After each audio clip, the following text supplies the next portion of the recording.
Bonsoir à tous, les informations de ce mercredi 26 février. À quelques jours des municipales, nous poursuivons notre présentation des candidats des 3 plus grandes villes d'Alsace. Ce soir, partons à Strasbourg, entretien avec Catherine Trottmann, tête de liste pour le Parti socialiste.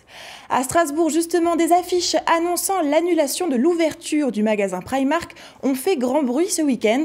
Derrière l'opération, les mouvements Extinction Rébellion et ANV COP21, nous les avons rencontrés.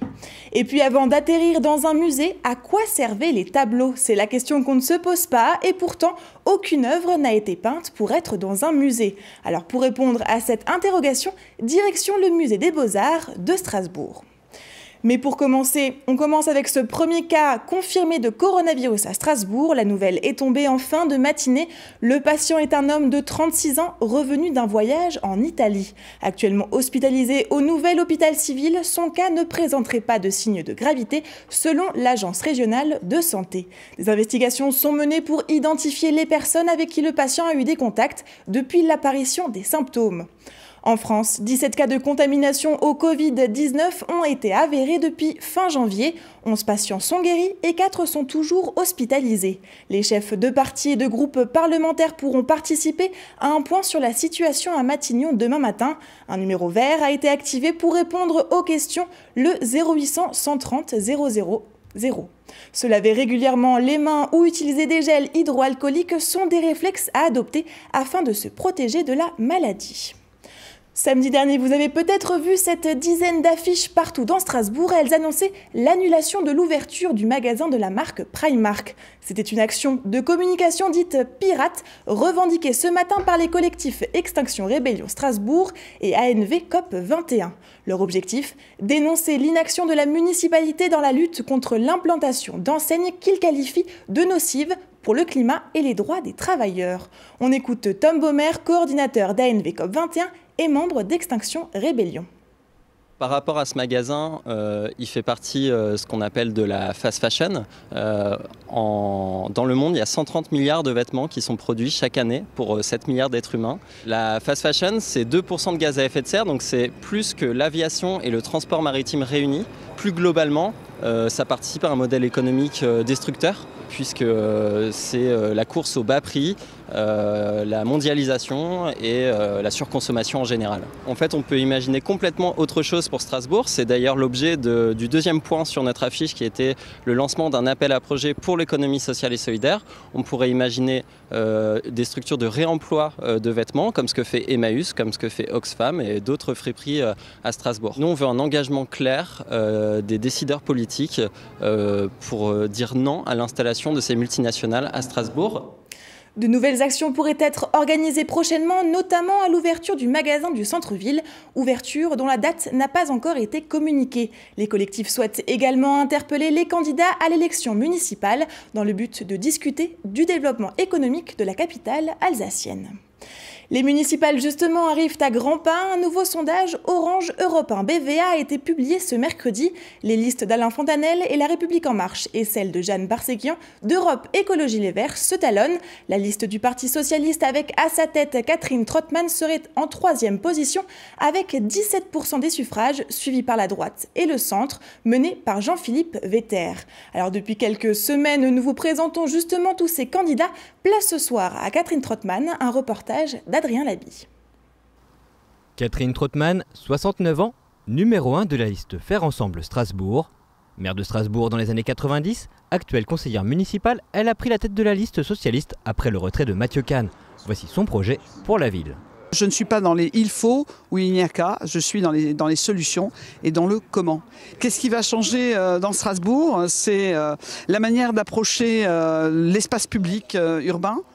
Le prolongement évidemment du transport public, mais en même temps aussi avec le tram, avec des bus, mais aussi de nouvelles solutions. La possibilité de faire en sorte que nous réduisions la pollution atmosphérique, mais avec des solutions pour les personnes qui ont besoin de pouvoir encore se déplacer avec un véhicule. C'est ce qu'on appelle le crédit mobilité. C'est l'ouverture des écoles pour faire dans les cours des îlots de fraîcheur. C'est aussi un travail avec les jeunes justement pour concevoir leur espace, pour qu'ils participent à cette transformation de l'espace public. Dans le camp socialiste, on joue la carte de la continuité et de l'expérience incarnée par Catherine Trottmann. Ainsi, la liste compte plusieurs élus de la majorité sortante, mais aussi pour les 2/3 des nouveaux venus en politique. Moins de la moitié des candidats sont membres du PS. Parmi les priorités mises en avant par la liste Faire Ensemble Strasbourg, la création d'un pôle d'excellence de la culture urbaine autour du sport et des arts. Aujourd'hui, sur ce skatepark, vous avez des petits qui s'initient, vous avez des champions et c'est parfois un petit peu difficile d'avoir les deux sur le même espace. Et donc nous avons besoin à la fois d'avoir des cours, de pouvoir avoir des championnats et de pouvoir démultiplier les espaces pour les différentes pratiques et d'avoir aussi de l'expression graphique, de la musique, des studios pour la musique et la danse. Catherine Trottmann et ses colistiers se porteront à la rencontre des Strasbourgeois. Des Stammtisch sont organisés dans les différents quartiers de la ville. A noter que les candidats, où qu'ils soient, n'ont plus que 2 mains pour aller faire enregistrer leur liste en préfecture. Vous ne vous êtes sûrement jamais posé la question et pourtant, à quoi servaient les tableaux avant d'enrichir les collections des musées? Au Palais des Rouen, le musée des Beaux-Arts de Strasbourg propose une exposition pour en savoir davantage. Camille Roland nous y emmène.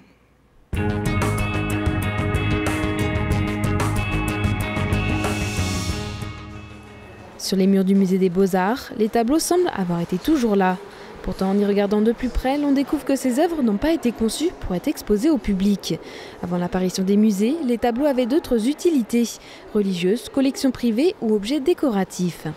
On peut fabriquer des peintures pour différentes raisons. L'une des premières, c'est la religion, la prière, la dévotion. Et on a un exemple ici avec ce tableau de Hans Memling, un polyptyque, qui représente 6 petites scénettes. C'est un objet qui est totalement muséifié.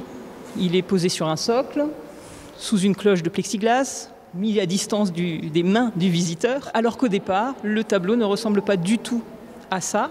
C'est un tableau qui se présentait en fait comme ça, c'est-à-dire qu'il se repliait sur lui-même comme un accordéon, avec le blason du commanditaire en première page, et puis à l'intérieur des scènes qui permettaient de prier. Voilà, avec des scènes parfois très claires, comme la confrontation entre le diable et Dieu. Avant d'être muséifiée, l'œuvre était donc un objet du quotidien. Tout au long du Moyen-Âge, elle était utilisée à des fins religieuses. Ce n'est qu'après la Renaissance que les collectionneurs ont commencé à les accrocher dans leur demeure. 15 exemples issus de la collection permanente du musée sont mis en avant. Ainsi, on peut voir ici un portrait de Richelieu qui a servi de support de travail pour d'autres artistes. Un peu plus loin, c'est un cabinet de curiosité qui a permis de réaliser ce tableau. Ou encore les saintes Engracia et Ursule à l'air innocent, qui cachent en réalité un contexte plus mouvementé. Et certaines œuvres se découvrent là où on ne les attend pas. Les œuvres étaient faites pour différentes raisons, pour différentes fonctions, pour différents endroits. Et de ce fait, elles n'étaient pas du tout accrochées comme on peut les voir aujourd'hui dans le musée, c'est-à-dire justement complètement décontextualisées et puis surtout tout au même niveau. Or, à l'origine, ces tableaux n'étaient pas tous destinés à être accrochés comme ça. Par exemple, on a certains tableaux qui étaient des tableaux de plafond. D'autres étaient faits pour être accrochés sur des cheminées. Au-dessus d'une cheminée, eh bien, le tableau est accroché beaucoup plus haut que ce qu'il est accroché dans un musée. Et donc on se rend compte que le regard ne se pose plus au même endroit que l'endroit où il se pose aujourd'hui, quand on découvre le tableau. Vous avez un personnage qui est dans une peinture de plafond. On a vraiment une impression de profondeur quand on le voit depuis le sol, alors que quand on le regarde accroché au mur, il était un petit peu plus plat. D'autres étaient faits pour être accrochés sur des cheminées. Au-dessus d'une cheminée, eh bien, le tableau est accroché beaucoup plus haut que ce qu'il est accroché dans un musée. Et donc on se rend compte que le regard ne se pose plus au même endroit que l'endroit où il se pose aujourd'hui, quand on découvre le tableau. À partir du milieu du 19e siècle, les premiers musées d'artistes contemporains apparaissent. Ainsi, les peintres commencent à créer dans l'idée que leurs œuvres pourraient être exposées. Et cette exposition est à découvrir jusqu'au 20 septembre. Un mot de hockey sur glace pour finir avec la victoire mulhousienne en play-off de Ligue Magnus hier soir. La phase finale du championnat s'est ouverte. À Amiens, les hockeyeurs des Scorpions l'ont emporté 4-3 en prolongation. Deuxième manche dès ce soir, il faudra que les Mulhousiens accumulent 4 victoires afin de se qualifier pour les demi-finales. Et comme toujours, on termine ce journal avec ce soir l'image du jour de Olivier Anne. Nous ne sommes pas égaux face aux AVC. L'accident vasculaire cérébral est un problème de santé publique majeur en France, avec plus de 110 000 personnes hospitalisées chaque année et 31 000 décès. Une étude vient de montrer des écarts significatifs selon le département de résidence. Les taux de létalité, traduisés de morts dans les 30 jours, varient de 8,1% à Paris à 14,2% dans les Vosges. Et les deux départements alsaciens s'en tirent plutôt bien, avec des taux de 9 à 10%. Un résultat dû notamment à la densité de lits en unité de soins intensifs neurovasculaires.